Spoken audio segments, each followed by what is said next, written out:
নমস্কাৰ বন্ধুসকল, সকলোৱে ভাবিছিল যে আজি অৰ্থাৎ 31 মে তাৰিখে 2023 চনত অনুষ্ঠিত হোৱা অসম উচ্চতৰ মাধ্যমিক পৰীক্ষাৰ ৰিজাল্টসমূহ ঘোষণা কৰা হ'ব।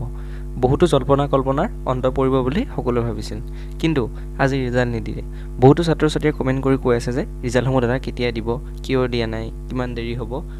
তোমালোকে সকলোকে জনাই দিওঁ যে শিক্ষামন্ত্ৰী ডাঙৰীয়াই বাৰে বাৰে উল্লেখ কৰি আছে যে ৰিজাল্ট যোনদিনাখন দিব, যদি 9 বজাত দিয়ে তেন্তে ৰাতিপুৱা সংবাদ মাধ্যমৰ জৰিয়তে সকলো ছাত্ৰ ছাত্ৰীক জনাই দিয়া হ'ব। যদি 3 বজাত দিয়ে তেন্তে মৰ্ণিঙৰ ভাগত অৰ্থাৎ দিনৰ ভাগত জনাই দিয়া হ'ব।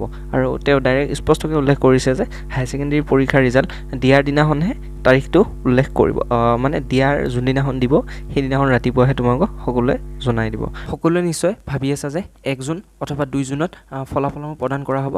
হয়, কোনো ঠিক নাই, হয়তো 1 তাৰিখে প্ৰদান কৰা হ'ব, নহয় 2 তাৰিখে, নহ'লে অন্য কেতিয়াবা প্ৰদান কৰা হ'ব। ৰিজাল্টৰ নিৰ্দিষ্ট খবৰ পাবলৈ তোমালোকে AHSECৰ যি ৱেবছাইট আছে সেই ৱেবছাইটত থকা ন'টিফিকেশ্যনসমূহ চেক কৰি থাকিবা। তাতে তোমালোকে প্ৰকৃত খবৰসমূহ তোমালোকে ৰিজাল্টক লৈ ভয় খাই নাথাকিবা, কাৰণ সকলোৰে ৰিজাল্ট ভাল হ'বই, মোৰ বিশ্বাস আছে। তো ভিডিঅ'টো ইমানখিনিয়ে আছিল। নতুন আপডেট অহাৰ লগে লগে মই তোমালোকৰ মোৰ চেনেলটিৰ জৰিয়তে সকলোকে জনাই দিম। ধন্যবাদ।